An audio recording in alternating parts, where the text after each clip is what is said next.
Someone has to have a demo. What is this? I could attempt to. I haven't actually tried the. This would be not a pre-canned demo, just setting up Databricks on Playground. Assuming someone tell me it's not on a branch, right? Then I'm not going to look like a fool in front of everyone. All right, no one said anything, so let's hope that's true. All right.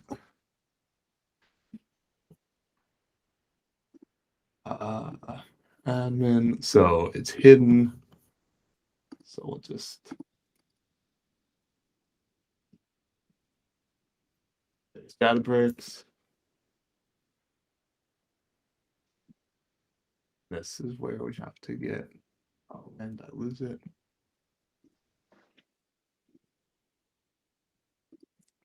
Maybe a note for Colin when you're clipping it. Let's remove the creds for this. Yes. Wait, which creds? If you're going to grab Oh, the. hopefully hopefully I will not Oh, you don't have to. not Okay. show any creds, but we'll see. They're very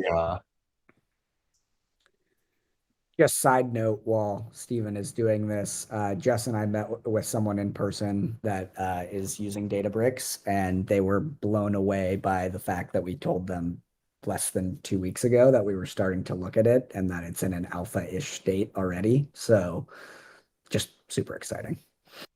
all right, this HTTP path thing is a weird Databrickism, and I'm not gonna follow the instructions, which are onerous, to go into the UI and get. Actually, maybe I should, just so that if anyone. All right, let's do it real quick. Gosh, it's boring.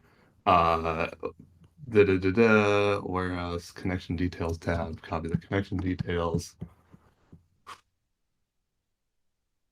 Where are you? Connection details. HTTP path. There it is. All right. They're it's like their equivalent of like the Snowflake warehouse. Like, where is this? This has They also have stuff. a JDBC URL, which I don't know if that makes the UX for our connection page any easier, but we could use that instead, I think. To just like plop the whole URL in Yeah, there and parse it out. Yeah, it's like this ends up in a query param arg. So like, yeah, it's totally parsable. And yeah, that might be a better UX, just like, here you go, JDBC. That's true.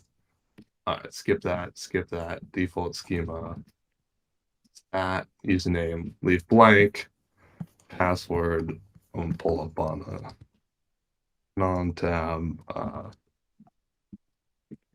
So the thing about that, so leaving username blank, Databricks likes to use personal access tokens rather than username password, and in fact forces you to if you set it up.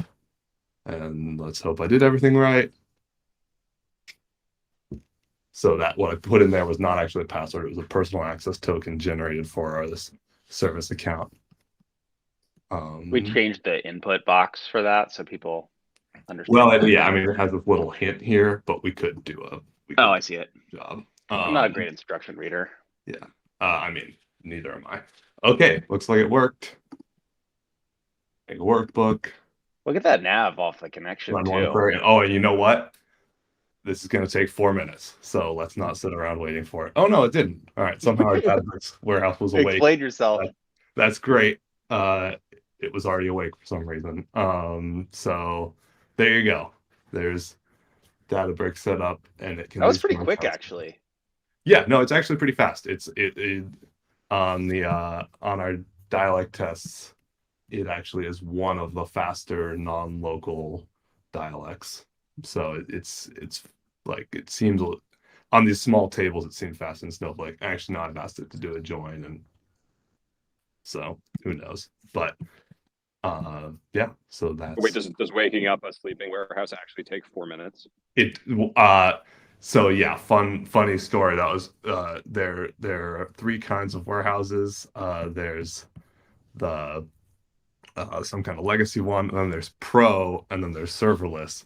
And we have the pro one, and the pro one takes 4 minutes to wake up. So very. And we could pay for the serverless one that takes 4 seconds. We could pay for the serverless one that takes 4 seconds. We probably will because it'll be annoying for us from dialect dev. Like every time you have to go.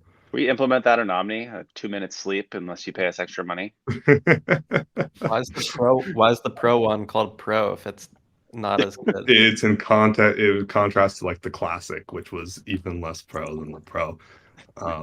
That's Yeah. the 7-minute wake up. And out of curiosity, so these Databricks instances are running in which of our AWS accounts? It's in the development account. Cool. It's awesome. And how is the dialect support? Should be 100%. I didn't skip any Okay, tests. I that's didn't. awesome. So it should be good. Yeah, there shouldn't be anything missing. Other than the JSON, right? No, I just did that. So Oh, nice. Cool. yeah, did that emerged out this morning. So that's in. And- so it should And be that's sort of, I mean, that's JSON B / variant, like that's their equivalent of a sub object in a record. Is that right? They have, yeah, basically they don't have any JSON type at all. But they have these operators that will just assume the string is JSON, try to parse it and extract Okay. packets out of it. So we use that. That's like what Postgres and MySQL did 8 years ago, and then they got real types. We were on with a customer who has Databricks as their data warehouse, told them about this today, and they're absolutely over the moon. They're again really, really impressed with the development time, and I think it was a head-to-head with Looker. So this pushed us over the line, and we're gonna close that deal next week. So massive props to everyone who helped on this. Nice job. Take that, Tiger team.